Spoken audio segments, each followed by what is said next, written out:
नमस्कार, मी विजय निंबाळकर. तरुण भारतच्या न्यूज बुलेटिन मध्ये आपल्या सर्वांचं स्वागत. आता पाहूयात ठळक घडामोडी.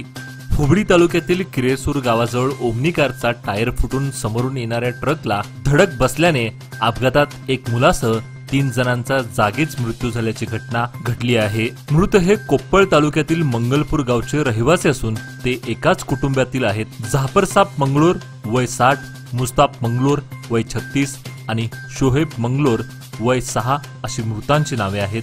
या घटनेत आणखी 3 गंभीर जखमी झाले असून जखमींना एसडीएम रुग्णालयात उपचारासाठी दाखल करण्यात आले आहे. या प्रकरणी हुबळी ग्रामीण पोलीस ठाण्यात गुन्हा नोंद झाला आहे. वंदे भारत स्लीपर ट्रेनची प्रतीक्षा आता संपली आहे. वंदे भारत रेल्वे गाड्यांच्या यशानंतर लवकरच वंदे भारत स्लीपर गाड्या येणार आहेत. भारताची पहिली वंदे भारत ट्रेन चालू वर्षाच्या शेवटीपर्यंत सुरू होईल अशी माहिती रेल्वे अधिकाऱ्यांनी दिली. वंदे भारत ट्रेन मधल्या सिरीजचं वंदे भारत स्लीपर ट्रेन हे 3रं व्हर्जन असेल. वंदे भारत सिरीजच्या रेल्वे गाड्यामध्ये चेअर कार ट्रेन आणि गुजरातमधील वंदे मेट्रो गाड्याचा समावेश आहे. 20 सप्टेंबर पर्यंत या ट्रेनची निर्मिती होण्याचा अंदाज आहे. बेळगाव शहर व उपनगरात चोऱ्या घरफोड्या वाढल्या आहेत. नव्या बांधकामावरून लोखंडी साहित्य चोरण्याचे प्रकारही वाढले आहेत. असाच प्रकार ऑटो रिक्षातून येऊन लोखंड चोरताना एका युवकाला रंगेहात पकडून नागरिकांनी चोप दिला. भांदूर गली परिसरात ही घटना घडली असून मार्केट पोलिसांनी मात्र चोर सोडून संन्याशाला त्रास करण्याचा सपाटा सुरू केला आहे. संतप्त जमावाने केलेल्या मारहाणीत रिक्षाचालक जखमी झाला आहे.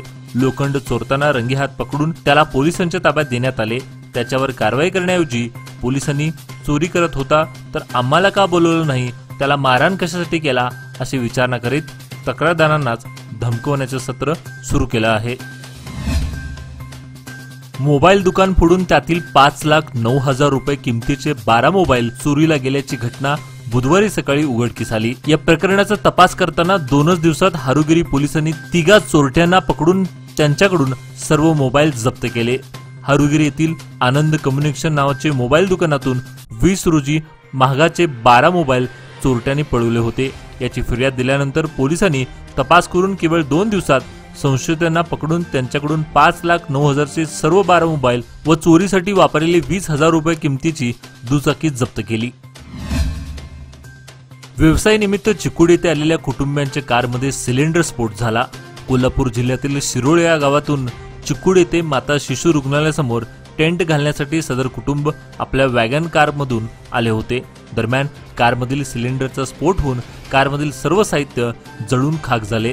ज्ञानसिंग कालसिंग चितोडे यांचे कुटुंबीय मात्र सुदैवाने बचावले आहेत.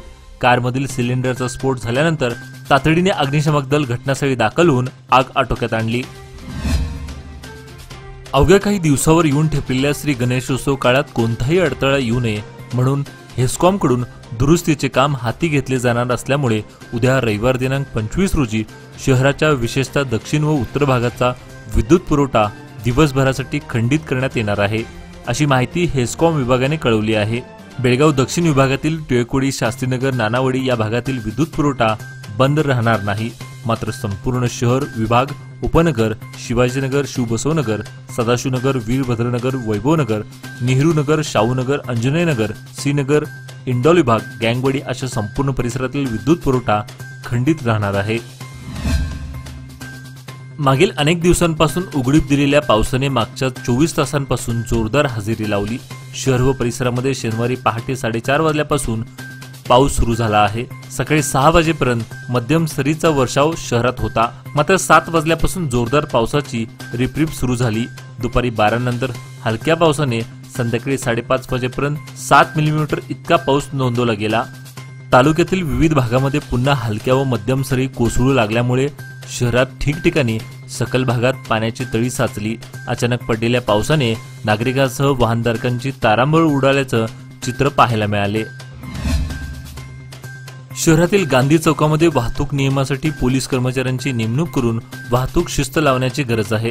वाहतूक व्यवस्थेत सुधारणा करण्यासाठी बेशिस्त वाहन चालकांवर दंडात्मक कारवाई करण्याबरोबरच वाहन चालकांच्या स्वयंशिस्ताची गरज आहे. या चौकात चारी बाजूने भरधाव गाड्या येत असून अपघाताला निमंत्रण देत आहेत. त्यामुळे ठिकठिकाणी किमान एक रहदारी पोलीस थांबवण्याची गरज आहे। कमी कालावधीत आकर्षक परतावा लोकमान्य सोसायटी सादर करीत आहे अनमोल आर्थिक ठेव योजना, जी देते तुमच्या गुंतवणुकीवर 10% परतावा, तेही फक्त 13 महिन्यांमध्ये। अधिक माहितीसाठी कॉल करा 1800-212-4050। योजना फक्त सभासदांकरता, नियमवाटी लागू। लोकमान्य, जिथे पैसा वाढतो आणि नातं वृद्धिंगत होतं। उज्ज्वल भविष्याच्या गुंतवणुकीची सुरुवात लोकमान्य सोसायटी सादर करीत आहे मान्सून ठेव योजना, जी देते तुमच्या गुंतवणुकीवर 10.25% परतावा, तेही फक्त 500 दिवसांमध्ये। अधिक माहितीसाठी कॉल करा 1800-212-4050। योजना फक्त सभासदांकरता, नियमवाटी लागू। लोकमान्य, जिथे पैसा वाढतो आणि नातं वृद्धिंगत होतं। शहरातील क्लब रोड सीपेड मैदान जवळील वनिता विद्यालय शाळेच्या गेट जवळ मोठे झाड चालत्या मालवाहू रिक्षावर कोसळले, मात्र सुदैवाने यावेळी मोठा अनर्थ टळला। मालवाहू रिक्षाचं मात्र मोठं नुकसान झालं आहे। बैलहोंगल येथून घरातील सामान घेऊन जात असताना सीपेड मैदान जवळील वनिता विद्यालय शाळेच्या गेट जवळ अचानक मोठे झाड कोसळले। सुदैवाने कोणतीही जीवितहानी झाली नाही, मात्र रिक्षाचा चक्काचूर झाला आहे। या अपघातातून शाळकरी मुले बचावली, मात्र अशी धोकादायक झाडे हटवण्याची गरज आहे। वीज वाहिन्यांची तपासणी व दुरुस्तीसाठी खानापूर तालुक्यातील काही गावाचा वीज पुरवठा रविवार दिनांक 25 रोजी सकाळी 9 ते दुपारी 4 पर्यंत खंडित करणार असल्याचं हेस्कॉमनं कळवलं आहे। दोडेबेल, चन्नेवाडी, भुतेवाडी, हलकी, गुंडपी, बिसगर्णी, बंबरडा, मेंढगाळी आदी गावातील शेती पंपसेटचा वीज पुरवठा खंडित होणार आहे।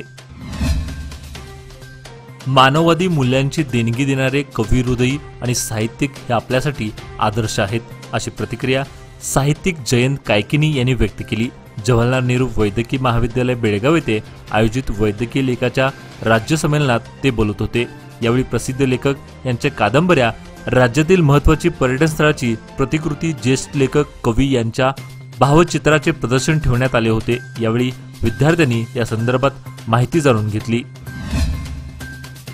यंदा गणेशोत्सव दरम्यान प्लास्टर ऑफ पॅरिस मूर्तीवर बंदी घालण्याचे निर्देश वन आणि पर्यावरण मंत्री ईश्वर बी खाडे यांनी दिले आहेत। सर्व जिल्हा प्रशासनांना पर्यावरणपूरक गणेश मूर्तींच्या वापरावर कटाक्ष ठेवण्याचे त्यांनी निर्देश दिले आहेत। आदेशाचं उल्लंघन करणाऱ्या आणि जलस्रोत प्रदूषित करण्यावर कायद्याअंतर्गत फौजदारी गुन्हे दाखल करण्यात येतील, असं त्यांनी स्पष्ट केले। कर्जाचा परतवा होत नसल्याच्या नैराश्यातून युवकाने झाडाला गळफास घेऊन आत्महत्या केल्याची घटना सलामोडी तालुका हुक्केरी येथे शनिवार दिनांक 24 रोजी उघडकीस आली। शंकर विठोबा नुलकर, वय 35, राहणार सलामोडी असे मृताचे नाव आहे। या घटनेची माहिती मिळताच यमकरमंडी पोलिसांनी घटनास्थळी भेट देऊन घटनेचा पंचनामा केला।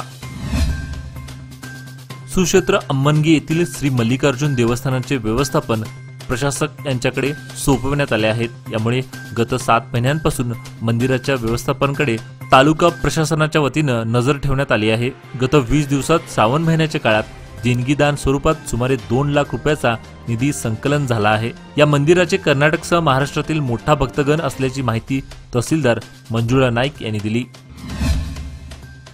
दोघा अज्ञात दुचाकीस्वारांनी शेताकडून घरी निघालेल्या महिलेच्या गळ्यातील मंगळसूत्र धूम स्टाईलने लांबवले। या घटनेने मंतिवडे नांगनूर रस्त्यावर भीतीचे वातावरण निर्माण झाले आहे।